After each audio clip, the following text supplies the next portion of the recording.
Hello dear students, welcome you all to the Bishop Academy online classes. Today we understand about the chapter number 5, Indian Foreign Trade of a second book of economics for class 12 and it is our first part. आज हम इस chapter में Indian foreign trade के बारे में पढ़ेंगे class 12 के लिए और ये हमारा first part. Our learning objective यानी कि हमारा इस चैप्टर को पढ़ने का ऑब्जेक्ट क्या रहा, हम क्या समझेंगे इसमें। तो what is the international trade, international trade क्या होता है उसके बारे में समझेंगे।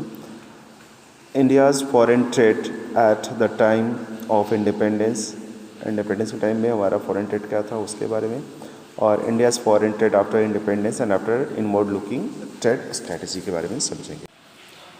Our today's topic is what is international trade, India's foreign trade at the time of independence। यानी कि आज का जो हमारा टॉपिक है इंटरनेशनल ट्रेड क्या होता है और इंडिपेंडेंस के टाइम में इंडिया का फॉरेन ट्रेड। जैसा कि आज का हमारा टॉपिक है इंडियाज़ फॉरेन ट्रेड, तो इस चैप्टर में जो चैप्टर नंबर 5 हमारा, इसको जब पढ़ेंगे तो इसमें कुछ मेन पॉइंट्स हैं जिसको हम समझेंगे चैप्टर के माध्यम से।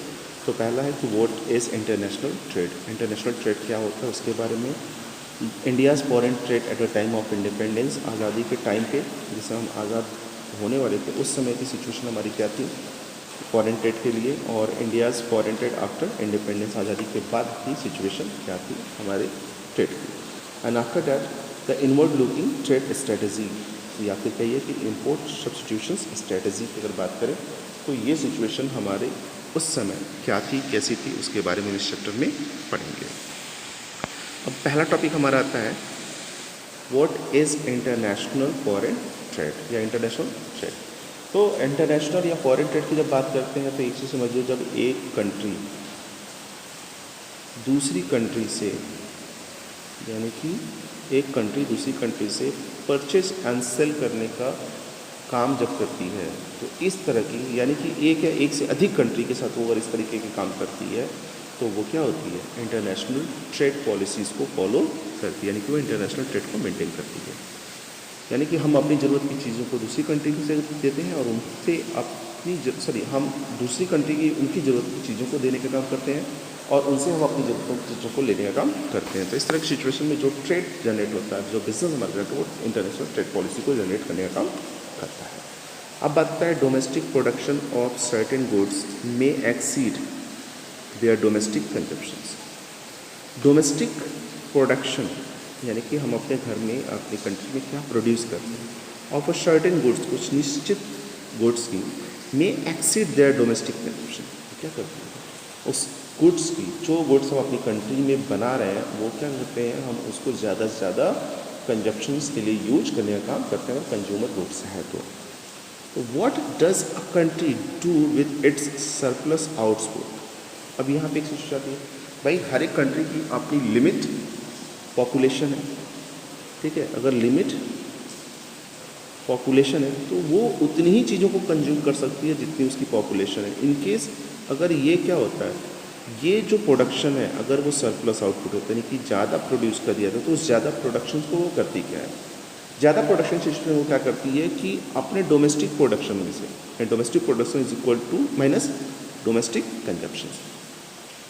डोमेस्टिक प्रोडक्शन यानी कि अगर 100 यूनिट हमारी प्रोड्यूस हो रही है और हमारी ज़रूरत केवल 80 यूनिट्स की है तो हम 80 यूनिट्स को लेस कर देंगे, हम अपनी ज़रूरत की चीज़ों को निकाल लेते हैं, बचा कितना 20 यूनिट्स। तो 20 यूनिट्स को क्या करेंगे, उन कंट्रीज़ को देने का काम करेंगे जिनको उनकी ज़रूरत है। तो नॉर्मली यह पे यहाँ कहता है कि surplus output is equal to domestic production minus domestic consumption. It export it to other countries and earn money, यानी कि जो एक्सेस अमाउंट हमारे पास, एक्सेस आउटपुट हमारे पास जो बचता है हम उसको क्या करते हैं, एक्सपोर्ट कर देते हैं उन कंट्रीज़ के लिए जिनको उसकी ज़रूरत थी और उनसे पैसे कमाने का काम करते हैं। Every country in the world export certain goods and import a certain others. तो हर एक कंट्री क्या करती है, कुछ निश्चित गुड्स को परचेज करने का काम करती है, कुछ को बेचने का भी काम करती है, जिससे वो क्या कर सकते हैं, कुछ के लिए पेमेंट करती है, कुछ के लिए वो अर्निंग करती है। The export and imports of the goods and the services across the different countries is called international trade। अब यहाँ पे मेन लाइन आ जाती है कि export, import and services across the different countries. Export, import and services across the different countries is called international trade. उसको हम किस रूप में देखते हैं? इंटरनेशनल ट्रेड के रूप में देखते हैं। जैसे यहाँ पे एक फिगर हमारे पास है, अब देखिए क्या है, हम यहाँ पे हैं इंडिया। अब इंडिया ने क्या किया, मान लीजिए साउथ अफ्रीका में किसी के साथ ट्रेड कर लिया, जापान में किसी के साथ, ऑस्ट्रेलिया में किसी के साथ, नॉर्दर्न अमेरिका में, यूरोप में, कनाडा में और अमेरिका में। इस तरीके से हमने अलग अलग कंट्रीज के साथ क्या ट्रांजेक्शन को मेंटेन किया, और जब ट्रांजेक्शन को मेंटेन कर रहे हैं तो इनसे हम इंपोर्ट और एक्सपोर्ट दोनों करते हैं। तो इस तरह का जो बिहेव होता है वो क्या कहलाता है? वो कहलाता है हमारा इंटरनेशनल ट्रेड। अब बात आती है इसके कुछ पॉइंट्स के बारे में। हम जब बात करते हैं in this country international trade observe the following points. कौन से पॉइंट्स को ऑब्जर्व करती है? पहला, while international trade is based on international specialization is based on the principle of comparative cost advantage। अब यहाँ पे कहता है, जब हम बात करते हैं इंटरनेशनल ट्रेड की, तो इंटरनेशनल ट्रेड की जो प्रोडक्ट क्वालिटी होती है वो इंटरनेशनल लेवल की होती है, यानी कि ऐसी होती है जो दूसरी कंट्री, जो डेवलप्ड कंट्री हैं वो उसको मेंटेन कर सकते हैं, जो डेवलपिंग कंट्रीज़ हैं वो मेंटेन कर सकते हैं, लेकिन क्वालिटी उसकी A1 क्लास की होती है, सबसे बेहतर क्वालिटी होती है। यह सब फिर से देखने के लेवल क्या था? International, while international trade is based on international specialisation. जब हम इंटरनेशनल ट्रेड की बात करते हैं तो किस पे बेस्ड होता है? इंटरनेशनल स्पेशलाइजेशन पे बेस्ड होता है। International specialisation is based on the principle of comparative cost advantage. और ये किस पे बेस्ड होता है? कंपैरेटिव कॉस्ट एडवांटेज पे, यानी कि हम अपने यहाँ कुछ चीज़ों को, अगर मान लीजिए हमारे यहाँ कोई चीज़ बहुत अच्छी होती है, मान लीजिए वीट होती है या टी होती है, टी अगर हम 100 रुपीज़ पर केजी अपने लोगों को बेचते हैं तो ये क्या होता है? हमारे लोगों को मिलने वाला एडवांटेज होता है। लेकिन जब इसका एक्सपोर्ट करते हैं, ठीक है, तो ये हम इसको क्या कर सकते हैं? 200 रुपीज़ पर केजी पे भी बेच सकते हैं। तो यहाँ पे कॉस्ट एडवांटेज हम उठा सकते हैं। सेकेंड पॉइंट की जब बात करता है, a country specialise in the production of that's goods which it can produce at a lower cost than that in other countries. अब यहाँ पे एक चीज़ और कह रहा है कि एक कंट्री है जो किसी गुड्स को प्रोड्यूस कर रही है, वो दूसरी कंट्रीज़ के कंपेयर में कम कास्ट पे उसको प्रोड्यूस करने का काम करती है। तो इस सिचुएशन में वो क्या होगी कि अब कम कॉस्ट पे प्रोड्यूस कर रही है, तो जो कंट्री उससे परचेजिंग कर लेंगे उनको वो थोड़ी सी अमाउंट प्रॉफिट को फोकस करते हुए अगर करेगी, तो वहाँ पे प्रोडक्शन कम है, तो बेस इंटरनेशनल लेवल के मार्केट पे इंटरनेशनल लेवल की प्राइसिंग को फॉलो करते हुए बेचेगी, और उस सिचुएशन में क्या होगा? उसको ज़्यादा से ज़्यादा बेनिफिट हो सकता है। आगे हम बात करते हैं थर्ड पॉइंट की। तो international trade thus the facilities export of goods to the rest of the world at a price higher than in the domestic market. अभी मैंने आपको बताया कि क्या होता है, जब इंटरनेशनल ट्रेडिंग हम मेंटेन करते हैं तो हमारे डोमेस्टिक मार्केट में जिस प्रोडक्ट की प्राइसिंग कम होती है या जिस प्रोडक्ट की प्राइसिंग कुछ फिक्स होती है, जैसे मैंने कहा 100 रुपीज़, मान लीजिए हम अपने डोमेस्टिक मार्केट में 100 रुपीज़ में कर रहे हैं, तो यहाँ पे लाइन कह रहा है कि international trade thus the facilitate the export of the goods to the rest of the world. International trade क्या करता है? हमको एक फैसिलिटीज़ प्रोवाइड करता है कि हम रेस्ट ऑफ द वर्ल्ड में अपने गुड्स को सेल करने का काम कर सकें, एक्सपोर्ट कर सकें एट द हायर प्राइस, ज़्यादा रेट पे। अगर मान लीजिए हमारे 100 है तो हम 150 अगर बेचना चाहते हैं, ठीक है, higher price higher than the in the domestic market. अब ये क्या है? डोमेस्टिक मार्केट में जो चीज़ 100 की है, हमने उसको बाहर के देशों में 150 में बेचने का किया। तो ये एक अपॉर्चुनिटीज़ हमारे लिए मिल जाती है इंटरनेशनल मार्केट में, जहाँ पे हम बेनिफिट को मेंटेन कर सकते हैं। फोर्थ पॉइंट की अगर बात करें, थर्ड पॉइंट तो हो गया, and it facilitate the imports goods at a price lower than in the domestic market. These are the gains of the international trade. अब यहाँ पे एक चीज़ और आ गई भाई, अभी हम हाई रेट पे क्या कर रहे हैं? अपने प्रोडक्ट को बेचने का काम कर रहे हैं, लेकिन जब हमारी जो ज़रूरत की चीज़ें हम उसको, उन चीज़ों को जो हमारे यहाँ क्या है ज़्यादा रेट पे बिकती हैं, तो और दूसरी कंट्रीज़ में कम रेट पे बिकती हैं, तो हम उनको क्या कर सकते हैं? कम रेट पे खरीदने की अपॉर्चुनिटीज़ भी हमारे पास मिल जाती है।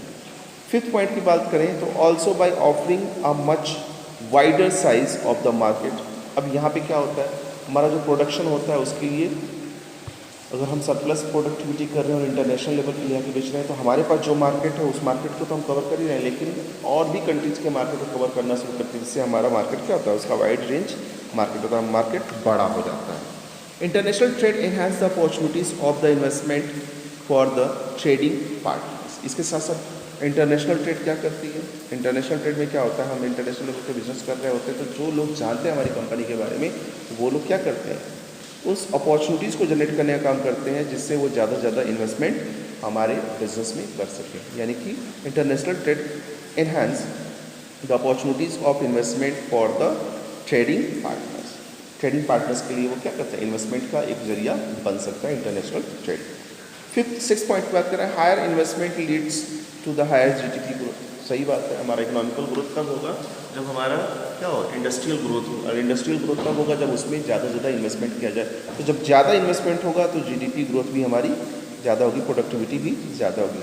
दस it's can be said that international trade serve as an engine of growth. अब इस तरीके से हम कह सकते हैं, एक लाइन बन सकती है कि which is says that international which is says subject the trade of engine या इंजन ऑफ ग्रोथ। तो नॉर्मली हम इसमें कह सकते हैं international trade serve as a engine of growth. तो इंटरनेशनल ट्रेड से कैसे कर सकते हैं भाई, अब देखिए हमारे पास हमारा अपना कंट्री है तो बहुत बड़ी कंट्री है, बट एटलीस्ट देखें तो हमसे भी बहुत सारी कुछ कंट्रियाँ हैं जो बहुत बड़ी हैं, इवन छोटी छोटी कंट्रियाँ भी हैं जो हमारे ऊपर डिपेंड करती हैं, या हम उनको बहुत सारे प्रोडक्ट की सप्लाई करते हैं। तो अगर ये इंटरनेशनल मार्केट ना हो तो हम उनको उनकी रिक्वायरमेंट के प्रोडक्ट की सप्लाई नहीं कर पाएंगे। अब हम अपने यहाँ ही तो अपनी ज़रूरत की चीज़ों को बना रहे हैं, लेकिन सरप्लस होने की सिचुएशन बेनिफिट कमाने के पर्पज़ में हम क्या करते हैं, इंटरनेशनल ट्रेड को मेंटेन करते हैं। अब वो चीज़ें नहीं हो पाएंगी, तो ये एक प्रॉब्लम हो सकता है।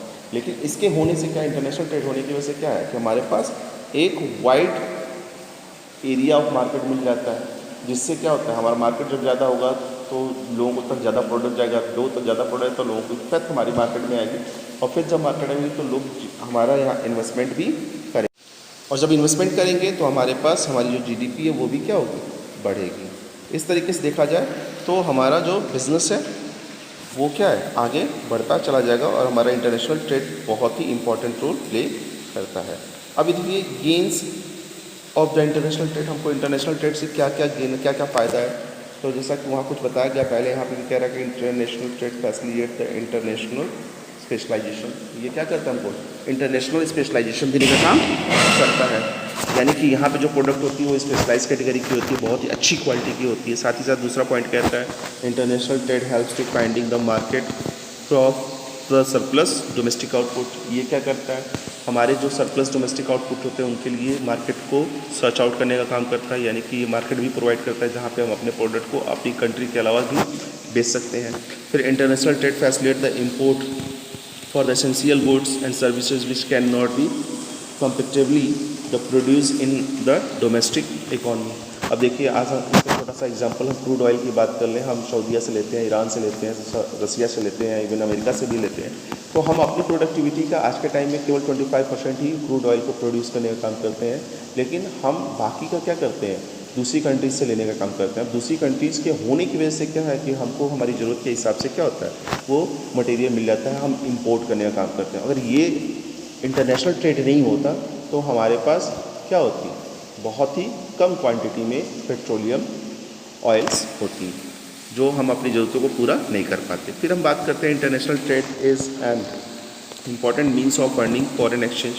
आज के टाइम में देखें तो फॉरेन एक्सचेंज को अर्न करने के लिए सबसे ज़्यादा इम्पॉर्टेंट माध्यम बन जाता है हमारा क्या, international trade. So essential for the less developed countries to make the development import. ठीक है, तो इसके लिए फिर क्या होता है, इन सब चीज़ों के लिए क्या, वो कंट्री जो अभी डेवलप्ड नहीं है तो उनको डेवलपमेंट करने के लिए, उनको डेवलप करने के लिए हम इंपोर्ट कर लेते हैं।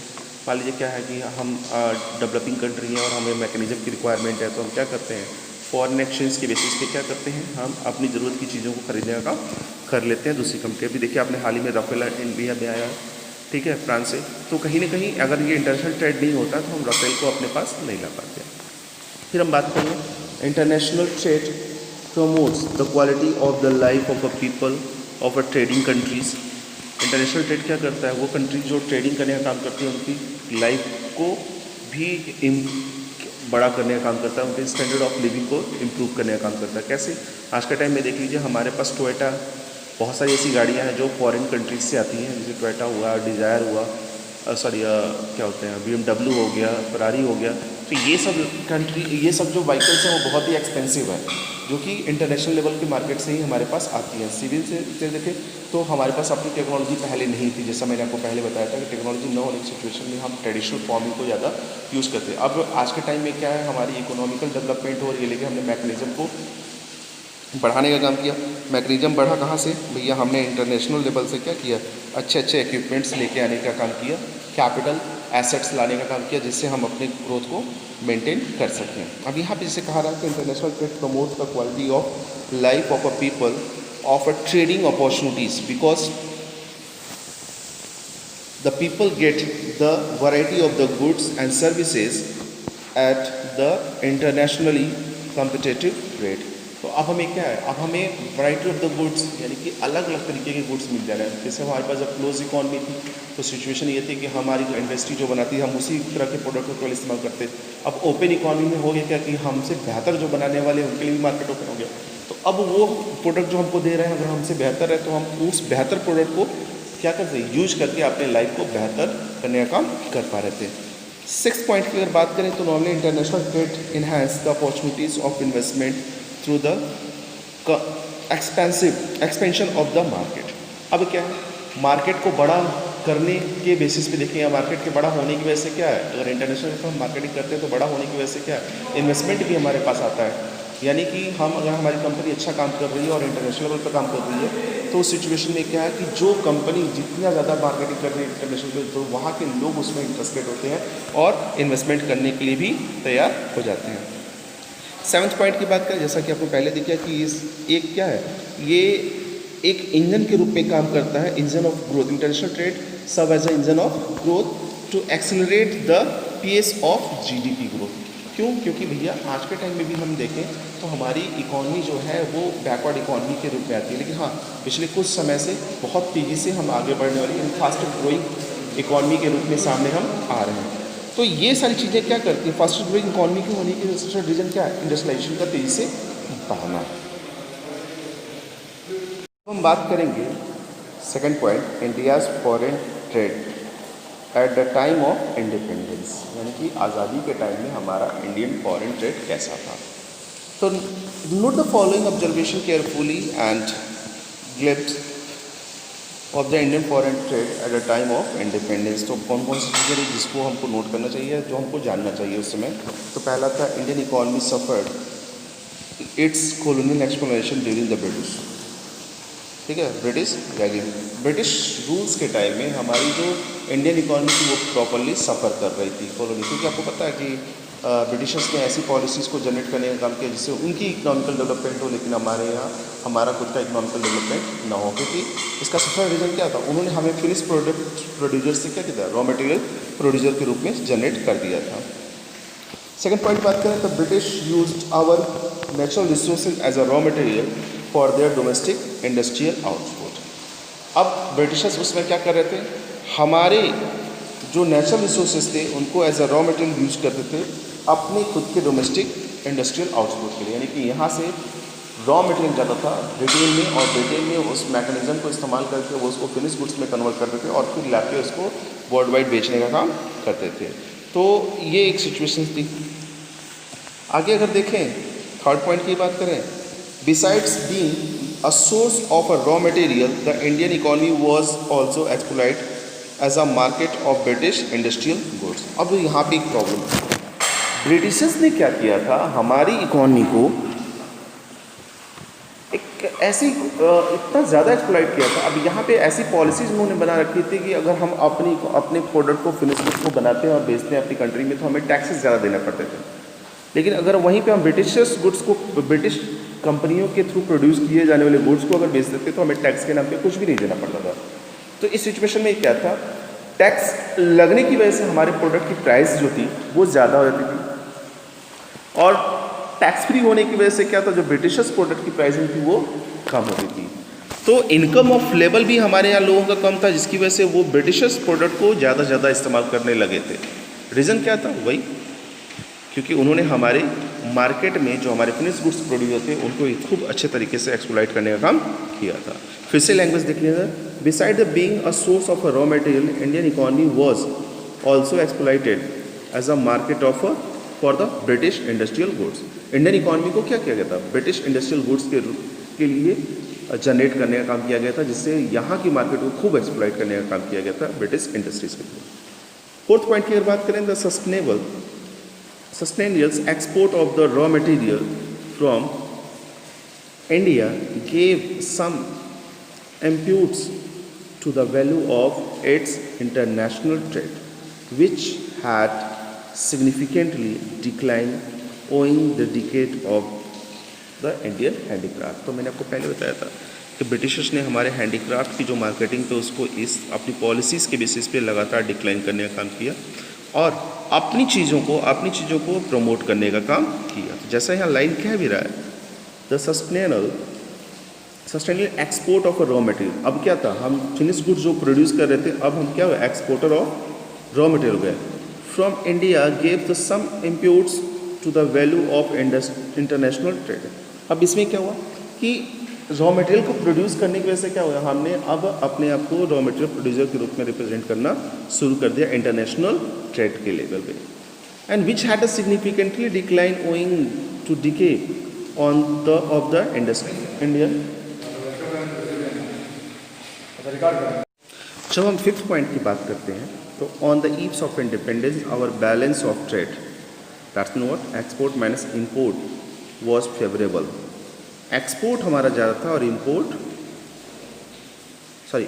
हमारा ज़्यादा था और एक्सपोर्ट हमारा क्या था? कम था। इम्पोर्ट क्या था भाई? फिनिश गुड्स का। और एक्सपोर्टर हम किस चीज़ के थे? रॉ मटेरियल के। तो रॉ मटेरियल तो हम सीधे कंज्यूम तो कर नहीं सकते, उसको तो किसी न किसी गुड्स में फॉर्मेशन में लाना पड़ेगा।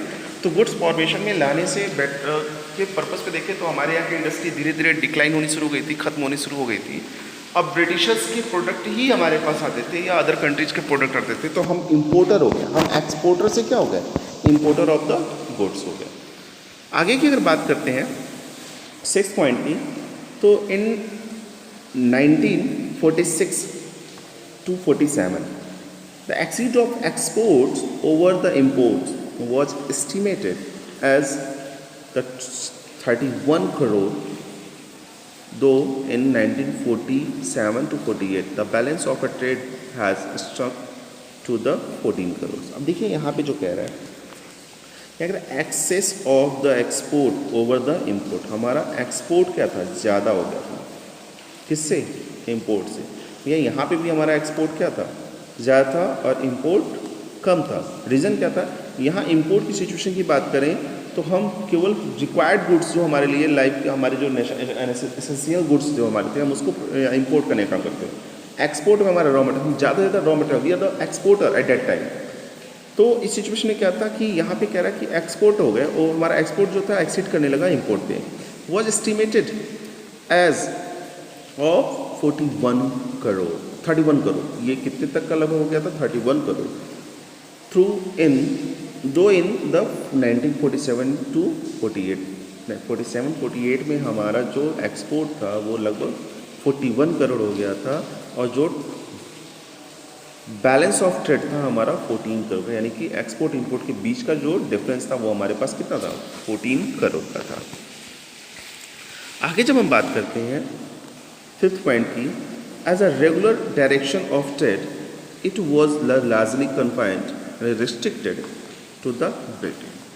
अब रेगुलर डायरेक्शन ऑफ ट्रेड की वजह से क्या है, ये पूरी तरीके से देखा जाए तो रिस्ट्रिक्टेड कर दिया गया था ब्रिटेन, यानी ब्रिटेन इसमें हमेशा कुछ न कुछ अपनी ज़रूरतों के हिसाब से बदलाव करता रहता था। Simply because the British rule exploit the Indian economy as a source of a raw material. इसका सबसे बड़ा रीज़न क्या था कि ब्रिटिशर्स ने क्या किया था? ब्रिटिशर्स ने इंडियन इकोनॉमी को as a source of raw material के रूप में यूज करना शुरू कर दिया था and as a market for their export, और एक मार्केट के रूप में जो उनके एक्सपोर्ट किए हुए गुड्स के लिए होता था। यानी कि वो जो गुड्स एक्सपोर्ट करते थे, ब्रिटिशर्स जो गुड्स एक्सपोर्ट करते थे, यानी ब्रिटिशर्स जो बनाते थे अपनी इंडस्ट्रीज़ में, वो हमारे अपने कंट्री में इंडिया में ला के बेचने का काम करते थे। इंडिया को एक मार्केट के रूप में देखते थे और इंडिया को एक रॉ मटेरियल प्रोड्यूसर के रूप में रिप्रेजेंट करते थे। एट्थ पॉइंट की बात करें, the consumption of a trade indicates the backwardness of the economy as our exports included the largely of a raw material while our imports include the largely of a finished goods. अब यहाँ दो चीज़ करना है. The composition of a trade indicates backwardness. जो composition था हमारे export import का वो हमारे बैकवर्डनेस को रिप्रेजेंट करता था. क्यों? Our export include the largely of a raw material. हम किस चीज़ को बेचते थे भाई? ज़्यादातर एक्सपोर्ट में हम रॉ मटेरियल को बेचने का काम करते थे. और इंपोर्ट में किस चीज़ को रिप्रेजेंट करते थे? इंपोर्ट में हम केवल फिनिश गुड्स को खरीदने का काम करते हैं. यानी कि हमारे पास चीज़ें तो थी, एक्सपोर्ट तो हम कर रहे थे, लेकिन फिनिश गुड्स नहीं था. वो हमारे पास जो एक्सपोर्ट था वो किस तरह का था? वो केवल रॉ मटेरियल्स का एक्सपोर्ट था, और हमारी ज़रूरत की जो चीज़ें थी वो हम खुद बाहर से खरीदने का काम करते थे. Thank you for watching this video. If you have any type of the queries, you should be consulted through the Google Classroom.